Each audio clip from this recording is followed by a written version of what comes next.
News every 15 minutes, weather every 10, and sports twice an hour. Newstalk, KGVO, AM 1290 and 101.5 FM. You're listening to Montana Morning with Peter Christian. The strike in Mineral County continues. Good morning, everyone. Montana Morning for Thursday, June 2nd, 2016. Skies overcast right now. We have a very warm 55 degrees in Missoula. And our newscast this morning is sponsored by the Mustard Seed Asian Cafe in Southgate Mall. Today, Mineral County Commissioners will be meeting, but the union contract negotiations that have led to a strike by sheriff's deputies, 911 dispatchers, and detention officers are not even on the agenda. The strike began Monday, but Teamsters Local 2 Representative Sean Fontaine says the commissioners have been unresponsive and have left the sheriff and undersheriff to patrol the entire county. Two people are patrolling all of Mineral County right now, and then Ronnie, who's actually the mayor of Superior, and she also works for the county, is doing dispatch, and then there's a couple of former employees that have come back to help cover calls. Fontaine says if they wanted to, the commissioners could use the courts to force deputies back to work, but that they haven't responded at all during today's meeting.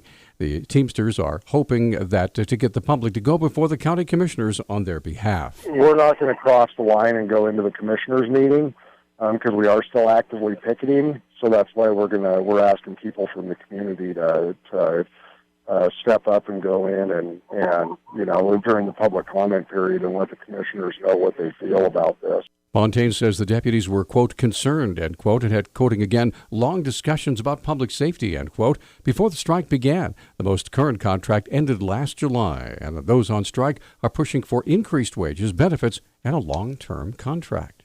A Sanders County jury has convicted a Plains man of negligent homicide in the April 2014 death of his 3-month-old son. The Missoulian reports District Judge James Manley scheduled Gunnar Dye's sentencing for August 23rd. Dye told authorities he was feeding his son Shane when the baby appeared to choke on his bottle. The boy's mother and grandmother told authorities they didn't believe Dye would hurt the baby, and a friend who had been at Dye's residence a half an hour before the boy went limp said the baby appeared to be happy and smiling. A medical examiner testified the infant died of head and neck injuries consistent with shaken baby syndrome.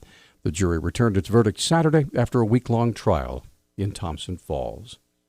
Early yesterday morning, Elizabeth Lodahl was arrested by Missoula police and charged with assault with a weapon, but the weapon in this case was unconventional, or maybe not. Missoula Police Public Information Officer Travis Welsh has more. About 1:30 a.m. this morning, officers were called to a disturbance reported in the 3600 block of Stevens Avenue. Once there, they discovered that a 36-year-old female identified as Elizabeth Lodahl had struck, or it was reported that she struck her common-law husband with a cast-iron frying pan, and then subsequently threatened him further. This is also apparently not Lodahl's first run-in with the law. Lodahl is 36 years of age, and her spouse is 23. Currently, Ms. Lodahl is in custody for one count of assault with a weapon, which is a felony, one count of partner or family member assault, misdemeanor, and failure to appear on other misdemeanor charges, which means that she had a warrant for her arrest. Lodahl was placed in jail on $50,000 bond. She appeared yesterday in Justice Court. The common-law husband does not appear to have suffered any life-threatening injuries. The Montana Supreme Court has upheld the dismissal of an attempted deliberate homicide charge in a September 2014 shooting of a Livingston man in his vehicle. The justices agreed with the district judge who found the state hurt Daniel Colvin's ability to defend himself by returning the victim's vehicle without allowing the defense to examine what was effectively the crime scene. Colvin said he was close to Michael Aja's vehicle when his gun accidentally discharged, hitting Aja in the head. Prosecutors argued it was an intentional shot fired from farther away. Colvin's attorney moved to dismiss the charge. The judge agreed, saying the release of the vehicle hampered the defense's ability to prove its theory of the case. The Supreme Court yesterday rejected Park County's appeal of that dismissal.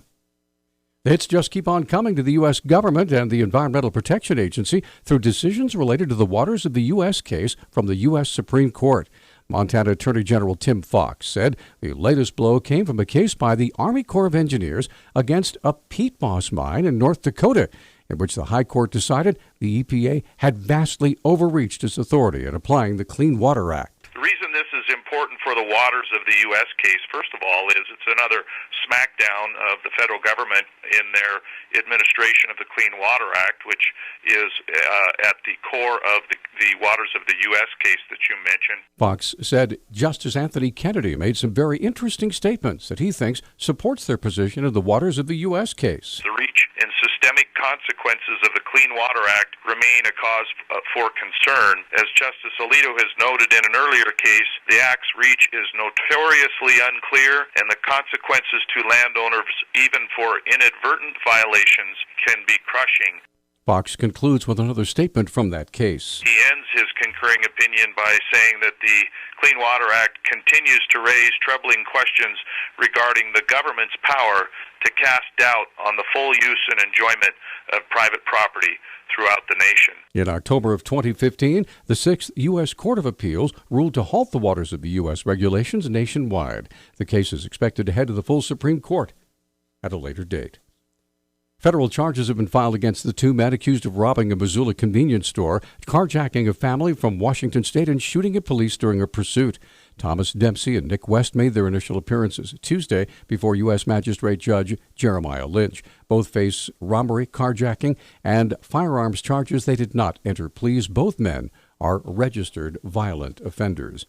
The recent cuts at U of M have often been depicted as a budget fight between the administration and faculty, but now faculty members say cuts in some administrative positions are directly hurting their departments.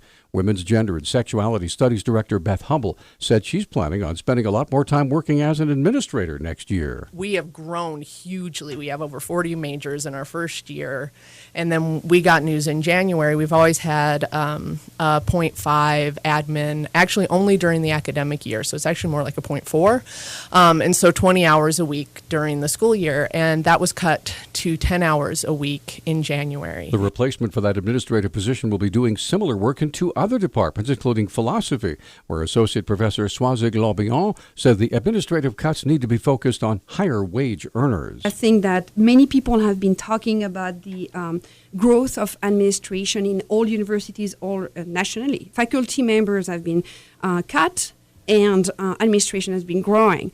But I don't think that we should cut the little admin who has direct contact with the student. If we cut something, let's cut some of those higher salaries.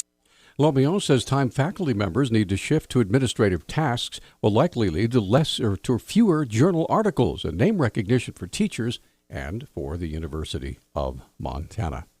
Our News Talk time now is 6:12. News Talk, KGVO. Missoula's official weather station. Partly to mostly cloudy skies today with an isolated threat of a shower or thunderstorm.